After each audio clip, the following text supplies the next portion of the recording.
I'm coming on here to, okay, this is like terrible. Hey guys, welcome back to my channel. So today we are in the car because we are on our way to lab today. We have an eval for toes and foot, and we have practice on, I think it's ankle and heel, something like that. But yeah, I figured let me get on here and kind of update you guys on the first week of our full week of x-ray school for second semester. So I inserted like a couple videos of me just in the bathroom at clinical because I didn't want to like be on my phone while I was at clinical, just because, I don't know, it's not a good look for you. So I figured I'd update you guys on that.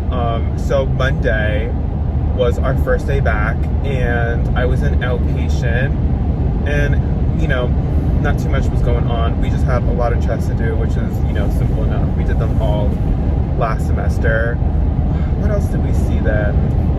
Yeah, there was no fluoro cases either. Did I do anything else besides chest? There was like stuff we couldn't do, like there was like hip, I think there was like a femur too. There was stuff we couldn't do.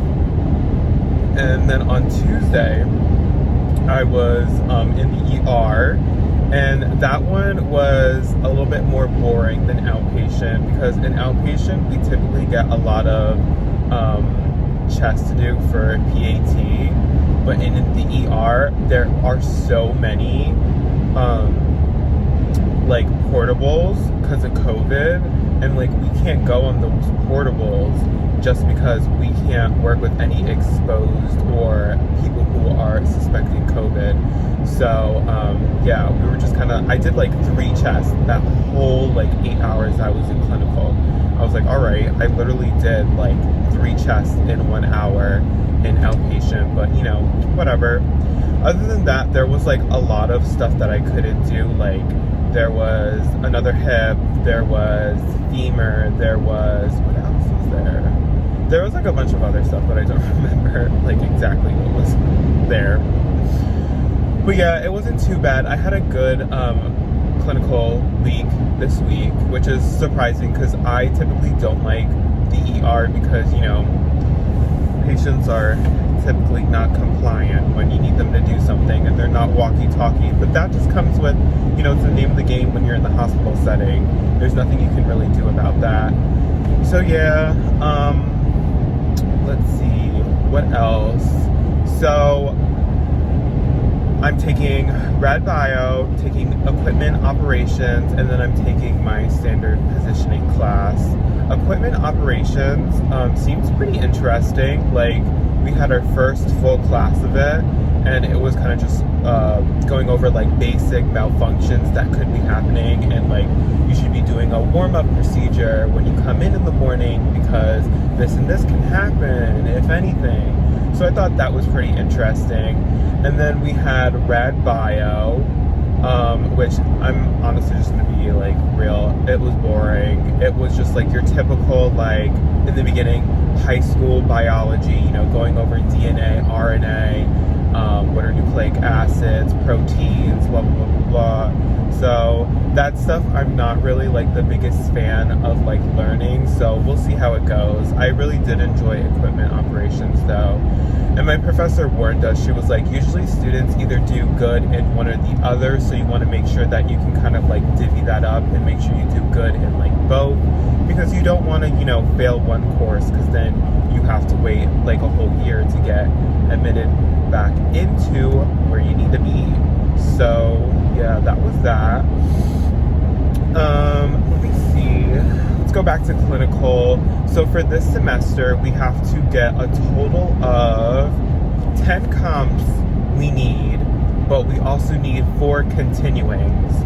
So I'm going to make a video on everything that has to do with clinical. I'm going to go over evals, I'm going to go over comps, I'm going to go over all that stuff, so it kind of makes more sense.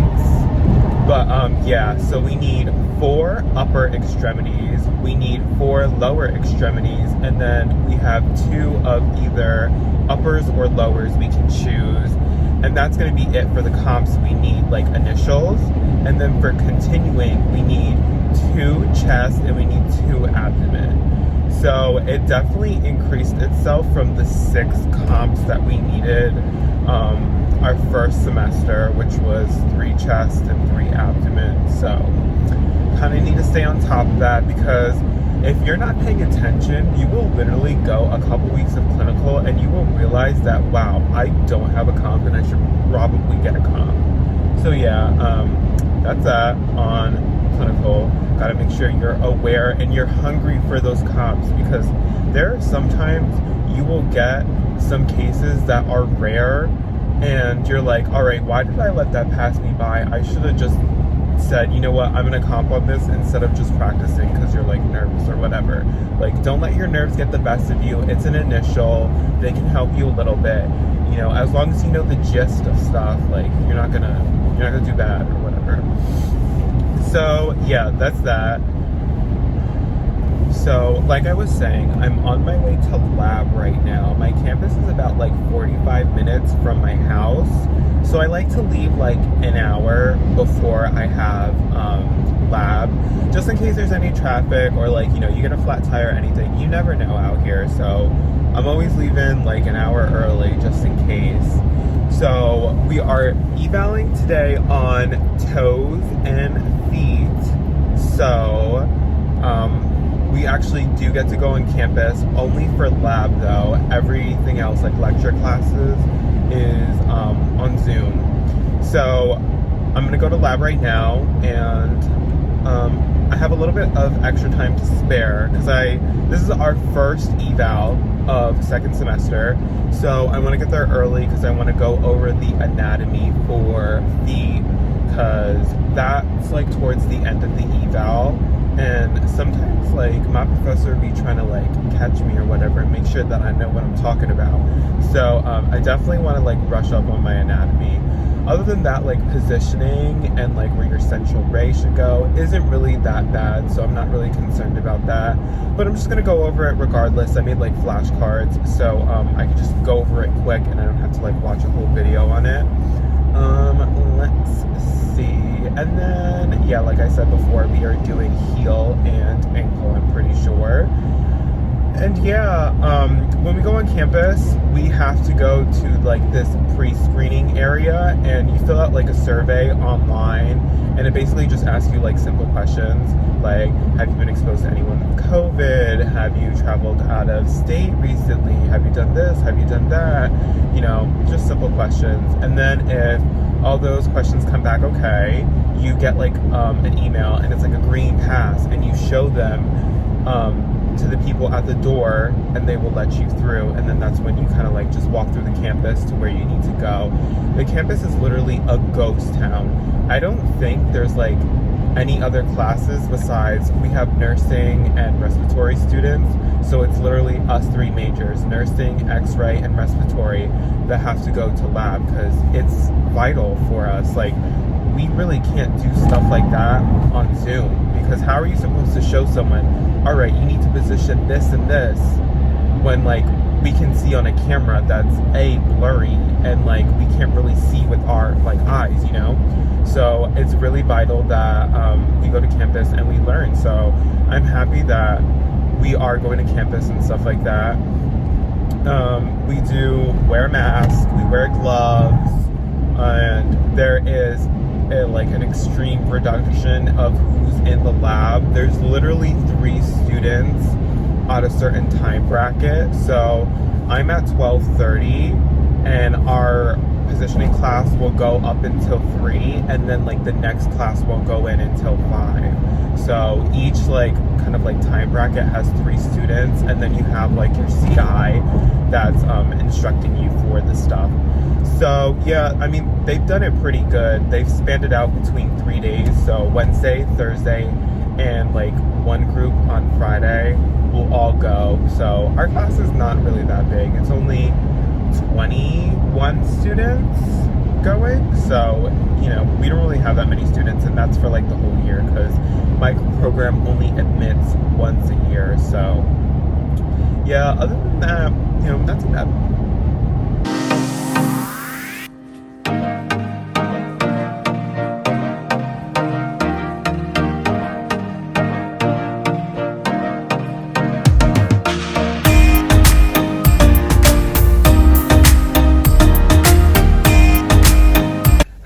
everyone, I am back from lab. I know I updated you guys while I was on my way to school, so I figured I will come on here and update you how my eval went. So we were evaling on toes and feet, and I feel like I picked up where I left off because we actually have like a whole x-ray room set up on my campus. So I used it all last semester for all of my evals, and I was the first one there to eval. So she was like, all right, set up your room, you know, set up your technique, whatnot. So I did all of that, and the first position that I did, I was supposed to be AP toes, but I did an AP foot. Because I literally thought she said, oh, start off with AP foot and we'll go from there. So I did AP foot, and then like I took my exposure and she was looking at it and she was like, where's your central ray for an AP toe?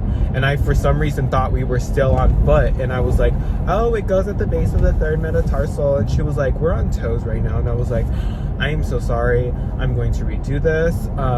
I know what I'm doing. And I literally just told her like what the central ray was supposed to be for toes and what the collimation was. And she was like, all right, like let's restart it over and we can do it. And it was good. Like I felt confident with everything and I passed the eval. So that's always good. I have my golden ticket to bring it to clinical. So that's always nice. We went over calcaneus and we went over ankle, and we finished like a little bit early. So my lab ends at 3 and we finished around like 2:30. So she was like, why don't we do like a trauma view? So we ended up doing a scenario where it's like the patient has like a broken shoulder and like her right ankle needed to be x-rayed, but she couldn't like roll up to do like a lateral or anything like that. So it was like fun to do it. And then she was telling us like, oh, this is what you would do in that situation. All right, let me over, okay. But anyways, she's like telling us what to do in this situation. And it's actually really helpful because you'll notice real quick when you're in x-ray school, what they teach you in school is completely different in the clinical site. Because in the clinical site, you are going to get the most unruly patient. You are going to, like, it's literally everything they teach you in school is like, oh, picture perfect patient. But in the clinical site, it's not like that. Patients can't do this, patients can't do that. And, you know, you have to learn to adapt for stuff like that. So, yeah, that happened. But other than that, it was a good eval day. I feel like my group is awesome. I love them. They're funny, very talkative, and I think we're going to get along great this semester because, as you guys know, with the whole COVID thing, we cannot have lectures on campus. So, like, I've never actually met any of the people for my lecture classes at all. So, that's why I'm like, okay, like, it was nice to see them or whatever. But yeah, other than that, lab was successful. And yeah, I passed my eval, so that's always great. But yeah, this is going to be the end of my video of a week in the life of an X-ray tech student. So if you guys enjoyed, please subscribe, like, comment. I love reading your guys' comments and your different like concerns and stuff like that, because I don't know, I just like helping people and I like responding back to people, because I know when I was in a situation where I was waiting to be in the program, like there wasn't people there to like answer my questions that I wanted. So I want to be there for people when they have questions and stuff like that. So yeah, other than that, I hope you guys have a great week. Stay safe out there, and I will see you on the next video. Thank you. Bye. Why did I say thank you? I don't know. I think I'm just having that customer service mindset like I'm at work right now. All right. Bye, guys. I'll see you.